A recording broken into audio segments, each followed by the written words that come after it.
Tulipoishia kwenye Kendi, stori ya Dana John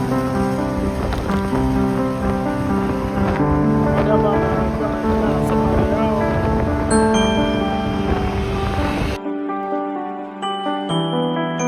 Haya basi, Dan huyo anamuona watu wengine ambao walikuwa wanapita. So Dan alielewana na John na mambo kawa sawa. Hapa naona kila mtu anafanya mashughuli yake, kila mtu anatembea. Naona hao ni wasanii. John alipitia hapo tu.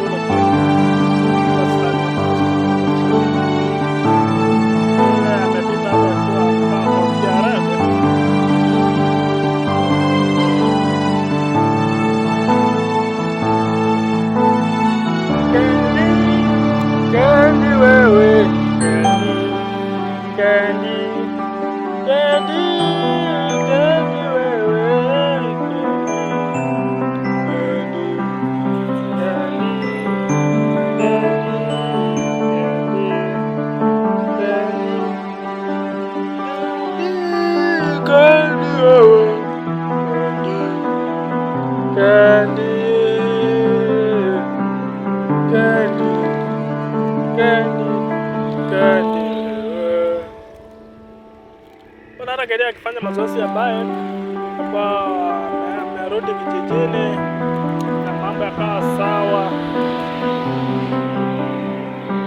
Saa hii mambo ni shwari, kila mtu anaendelea good. Kama ni mara ya kwanza kutazama, huwa wamejifunza kitu kulingana na story ya Dana.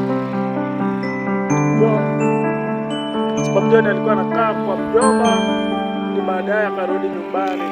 So maisha mazuri ya kukaa kwenda, hakuna kitu, hata kama kuna mali, hata kama kuna shida gani, maisha mazuri kuwa kwenu, hayo hiyo maisha inakuwa best kabisa, kwa sababu hakuna mambo na kuomba vitu ama kufanya mambo mengine ambayo hayastahili.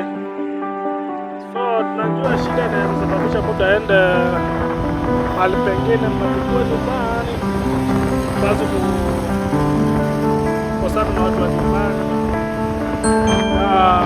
kama familia napaswa mkae na muwe na umoja kama undugu, kama tunavyofunza kwamba kwa hiyo movie ya Kendi John na John alikuwa anakaa kwa mjomba wake, lakini baadaye atarudi nyumbani kwao, wote wataishi pamoja.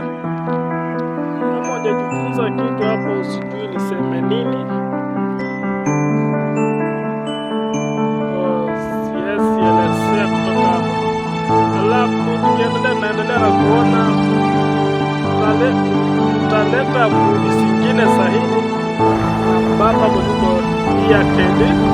Endelea na kufollow, subscribe hapo episode 1 to 13 kuendelea maibu wa Daniel, na bado Kendi episode 1 to 21. This is final by Kamwale Daniel. Follow, subscribe our boss, usiwe karibu na sisi,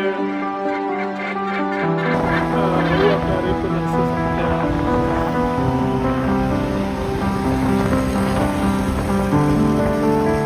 Hakikisha kwamba umejifunza kitu kulingana na historia. Kendi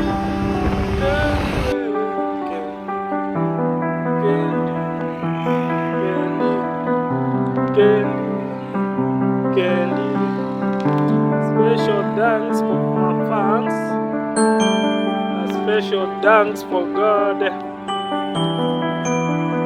Nashukuru kwa kila jambo